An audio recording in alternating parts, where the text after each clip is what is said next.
Hydrolyzed vegetable protein, what's that? MSG. MSG, there it is again. Soy, wheat, and corn. What's corn turn to? Sugar. What's wheat turn to? Sugar. We put some caramel color in there. Is that naturally occurring? No. No, it'd be a preservative, right? Soy sauce, there's soy again. We're going to talk about that a little bit. And then naturally and artificial flavors from non-meat sources. Okay, maltodextrin. What's that? Sugar. Sugar. Right, and go all the way to the bottom. We have sunflower oil. That's a hydrogenated oil. So you start to catch on to this. See all the stuff that's in there, and you're like, oh gosh, I thought that was helpful. All right. Good examples. We're going to read some labels. That's what we're after. So some quick tips and ideas. Keep your basics stocked. Look for staple items in bulk. So we buy sometimes we'll buy coconut milk in bulk because we use a lot of it in our smoothies and things like that. That's a type of, we try not to use a lot of dairy in the office, or in the house. We try to switch to coconut milk, which is full of fat and it's naturally occurring, right, to the nut. So way healthier for you. So we buy those things in bulk. Save money by cooking at home, right? If you got it prepared, you won't be eating out, right? And then you know what you're making. A lot of times you don't know what you're getting at a restaurant. Best is fresh, next best is frozen, and then the least desirable is canned. A lot of canned goods are whatever's in that can, whatever's in the lining of that can ends up in you, right? Whether it's tin, aluminum, whatever, and there's a lot of BPA that lines it in the inside, and then whatever preservatives they put in it. So when it's fresh or frozen, you avoid a lot of that. Okay. Animal products are the most important to be organic, and we're going to go through the dirty dozen. Vegetables and fruits are second, so you want to focus on organic meats. And then try to source products as local as possible. So if I got a choice between buying an apple from Washington and one that's, in a state closer, I buy the one closer because it's going to have more nutrients. Does that make sense? It doesn't have to travel as far. They pick those early, so they ripen as they're on the truck, right? And they get here, so they're not as much nutrients because they got picked sooner. So I want the stuff that's local, or just go to your local, farmer markets and things like that. Try to source products as local as possible, and then grow what you can on your own, right? A lot of people do this. You guys will bring us in bags of goodies every once in a while, or patients will come in the office and they'll have stuff they had a whole bunch of, and that's fantastic. If I could have a garden, I would. We don't right now. We live in an apartment, so it's but that's a good way to do it. Okay, so top 10 toxic foods. All right, shift gears here. 10 most toxic that we'll go through. We'll just start going right down the line. I don't have to read them off to you. Number 1, commercial salad dressing. Really, that's the one you let off with? Commercial salad dressing? Absolutely. Flip that stuff over. It is very difficult to find a completely healthy salad dressing, right? Because of the partially hydrogenated oils and then sugars that they put in it. All right, so we like to make our own. We just use an olive oil or vinegar a lot of times. But we're trying to find some organic ones if we can. Sometimes they still even have sugar. So when you look at it, there's a lot of high fructose corn syrup. There's bad fats in there. There's additives like the autolyzed, hydrolyzed, MSGs, right? So your number 1 is going to be your salad dressing. There's a lot of fat-free salad dressings. Right? Cutting the fat out of there. How has that gone over for us over the last 40 years, cutting all the fat?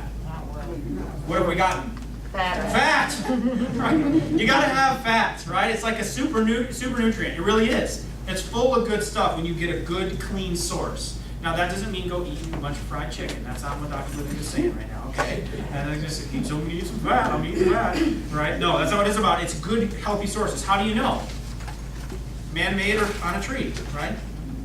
Olive oil on a tree, right? Coconut oil from a tree, right? Those sources, that's pretty much the ones we use. Even if you get some like a sesame seed oil or a grape seed oil, some of those that are. But I stick to olive and coconut. And they're getting more and more and more prevalent for you to get. Those are great sources of fats. So we want fat. If you take away the fat, your body is less able to absorb nutrients and antioxidants from the vegetables in your salad. You want to get your salad more nutritious? Put more fat on it. Which means a good healthy oil, add an avocado to it, slivered almonds, walnuts, right? Good sources of fat. Add some fat to that salad. Any meal I have, I try to add fat to it. Because it's going to help absorb everything, and it's going to fill you up quicker, and it's just a great nutrient if you have clean stuff. All right, so add the fat in. Popular dressing example, this one with a little wishbone over here. Water, soybean, and canola oil. Those are rancid, bad oils. There's distilled vinegar. There's sugar in it. There's salt, which is the bad form. Dehydrated garlic and onion. Let's see, maltodextrin. There's your sugar again. Autolyzed yeast extract. What's that? MSG. MSG, right? EDTA. If you have to abbreviate it, it's not good. Okay. Oh, it's too long to put it on the label. Right? Natural flavor. That one always gets interesting. Sometimes I'll go off about that, but you do not want to know what natural flavor actually means. caramel color, and then annatto. I'm not sure annatto. But yep, so you usually put a lot of stuff in there, right? You start reading ingredients, got to get familiar with them. Number 2, candy. That's an easy one, right? Well, I don't eat sweets, Doc. We'll talk in a minute. Okay? Get a lot of sugar in your diet. But this is just an easy one to avoid. High fructose corn syrup, bad fats, empty calories, addictive, especially if it says sugar-free, then really stay away. Now you're getting whatever they made the gummy bear out of, and now there's no sugar. That means there's a bunch of artificial sweeteners in there, right? To put in, and that's just a no-win, you know? So if you, just candy-wise, I don't crave it anymore. Someone was telling me the other day, I was speaking with them, and they just said, I'm just losing all those cravings. I don't remember who it was.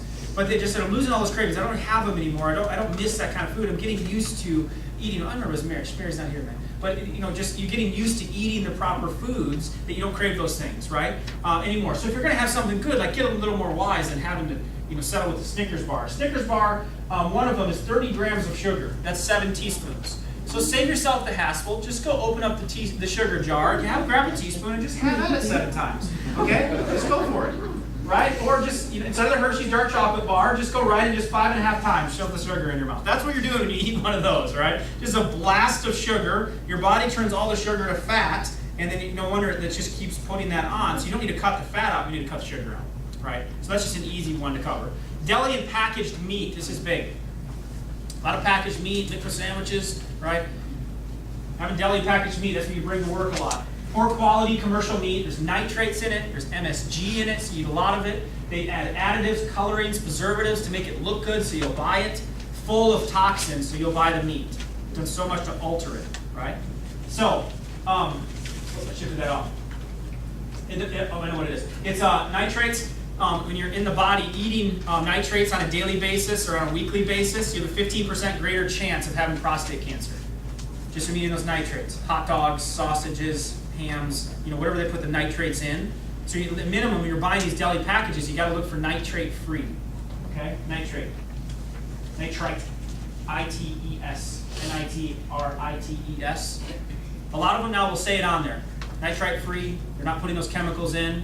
They want to make it pink again because it's getting a little old because you haven't bought it off the shelf yet, right? They'll oftentimes kind of do like a bleaching of it to make it stay really pink. So they add colorings to it so it looks a certain way to make you stimulated to want to buy it, right? We want to get all those colorings as much as we can out of those foods.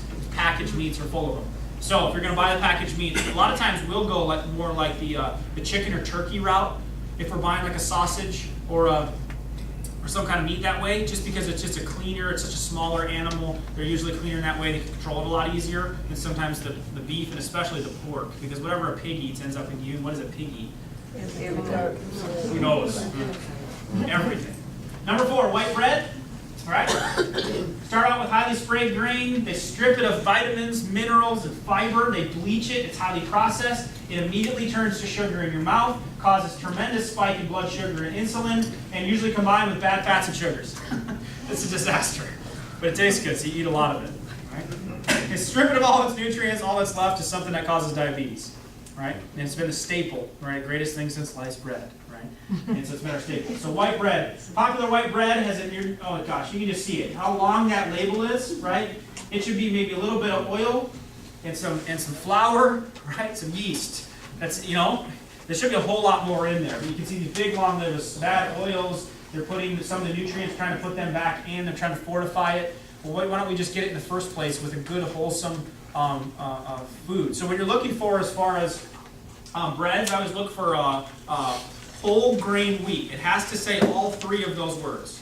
Whole grain wheat.